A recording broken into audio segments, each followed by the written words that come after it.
Halo sahabat Kompas TV, saya Ihsan Sitorus, presenter program Saksi Kunci Kompas TV. Jangan lupa terus perbaharui informasi Anda dengan menyaksikan informasi terbaru yang independen dan terpercaya di YouTube channel Kompas TV. Dan jangan lupa klik subscribe, like, komen, dan share, serta aktifkan tanda lonceng untuk mendapatkan informasi terbaru dari YouTube channel Kompas TV. Terima kasih, sampai jumpa.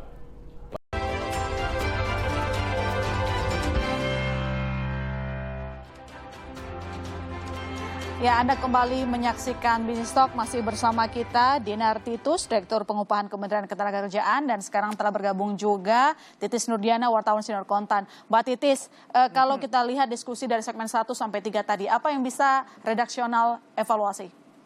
Menarik Mbak Ilona, dari pengusaha maupun otoritas atau dari Kemnaker, terus kemudian dari para buruh, itu semuanya ingin prinsip keadilan. Prinsip keadilan artinya apa? Buruh tidak mau kalau dicicil dengan alasan bahwa ekonomi tumbuh indeks manufaktur tertinggi sepanjang 10 tahun terakhir atau 6 tahun terakhir. Terus kemudian Kemnaker juga menyatakan bahwa melihat pertumbuhan ekonomi di 2020 sebetulnya ada indikator bahwa masih terkontraksi. Kuartal 1 diprediksi juga masih akan terkontraksi antara 1% sampai 2%. Itu juga diobrolkan oleh pengusaha.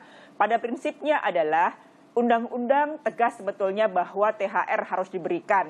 Tapi selama pandemi kemarin tahun 2020, pemerintah sebetulnya sudah membuat kebijakan yang berupa surat edaran bahwa yang namanya THR itu bisa diberikan bertahap. Hal yang penting adalah soal pengawasan. Kalau tadi Bu Dinar dari Kemnaker mengatakan bahwa pengawasan itu ada data yang berbeda antara yang dimiliki oleh pekerja dengan yang dimiliki oleh Kemnaker.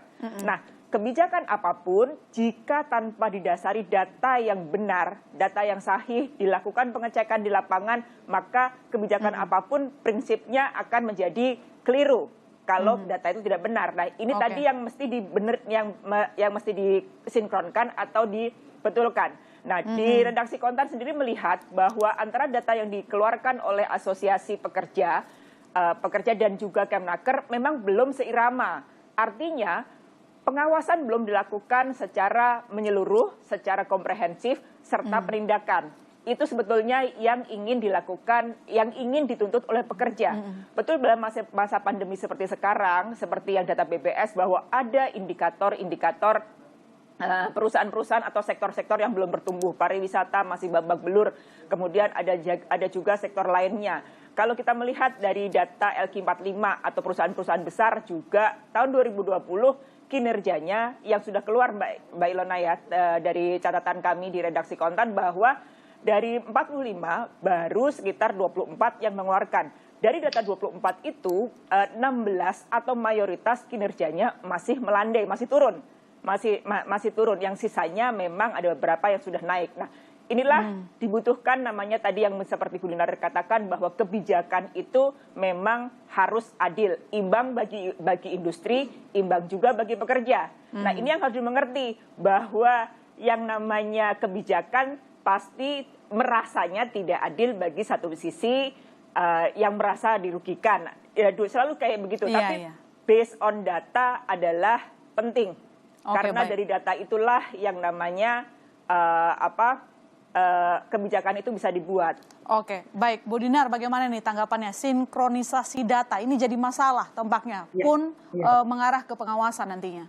Ya, memang betul.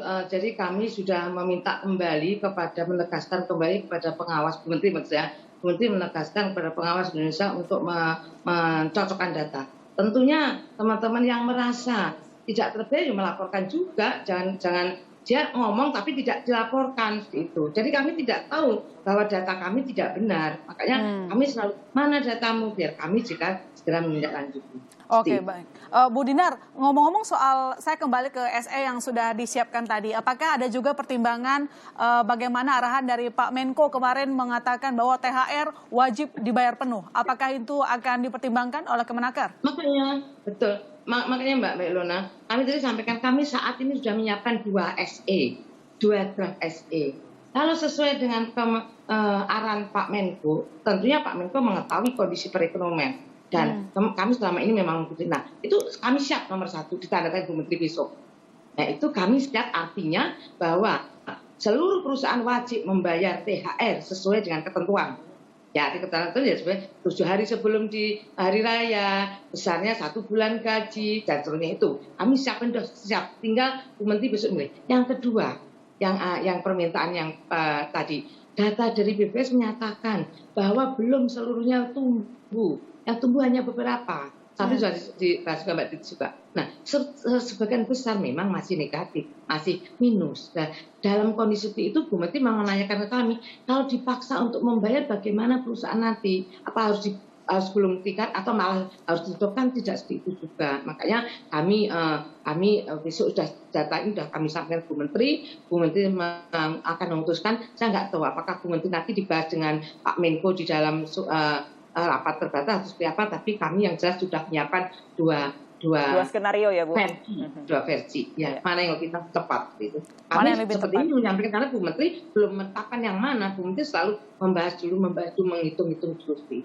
Takut tidak dianggap bijaksana tadi. Jadi kami sudah menyiapkan dua draft. Dan tadi targetnya minggu ini sudah diputuskan SE mana nanti yang akan kita laksanakan begitu ya. Mbak Titis, baik saya ke Mbak Titis. Mbak Titis, kalau ngomongin THR kita suka mengkaitkannya dengan konsumsi tentu saja. Nah, seberapa besar sebenarnya pengaruh THR ke konsumsi dan tentu saja spesifikasinya kondisinya di tengah pandemi kayak gini? Ya, ini yang menarik Mbak Ilona. Karena apa? Konsumsi masih menjadi driven untuk pertumbuhan. Ya. PDB kita masih sangat luar biasa disokong oleh konsumsi. Nah, kalau kita bicara konsumsi, pemerintah juga berupaya sangat keras dengan memberikan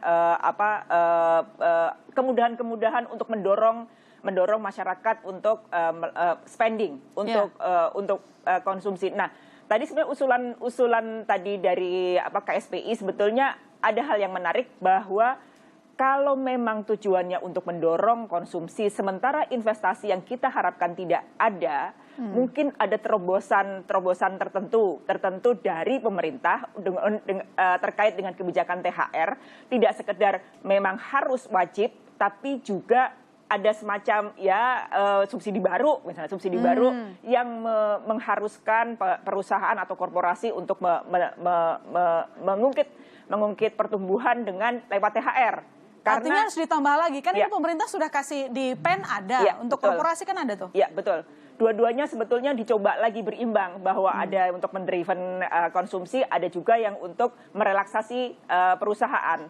Nah, konsumsi karena tinggi, sementara investasi belum tumbuh, maka jalan satu-satunya memang konsumsi. Gitu. Konsumsi. Okay. Nah, mendorong konsumsi salah satunya ya memang lewat bantuan tunai langsung. Nah, masalahnya adalah beberapa bantuan tunai langsung dihentikan oleh pemerintah. Nah, keseimbangan inilah yang sedang dibutuhkan untuk mendorong konsumsi supaya benar-benar di tengah PPKM yang mikro masih berlangsung, orang tidak bisa mudik. Sementara sudah kemarin ada mendorong konsumsi dengan PPNBM yang digratiskan untuk mobil maupun rumah.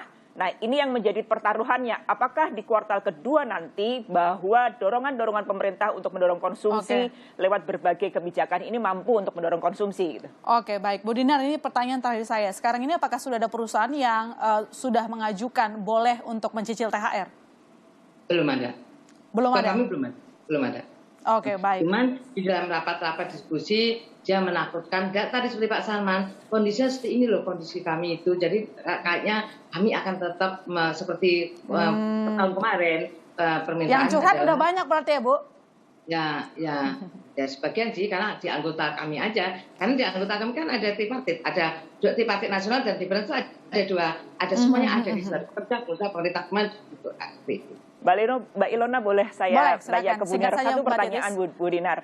Bu Dinar, tadi adalah ditanyakan soal sanksi. Selama ini KSPI dari bilang bahwa belum ada sanksi apapun untuk perusahaan dalam melakukan pencicilan atau bahkan tidak membayar menunggak THR. Sejauh ini seperti apa Ibu? Ya, kalau tahun kemarin memang ada sanksi langsung didatangi. Begitu pengaduan ternyata betul datangi itu langsung kena sanksi betul. Ditindak pakai BAP.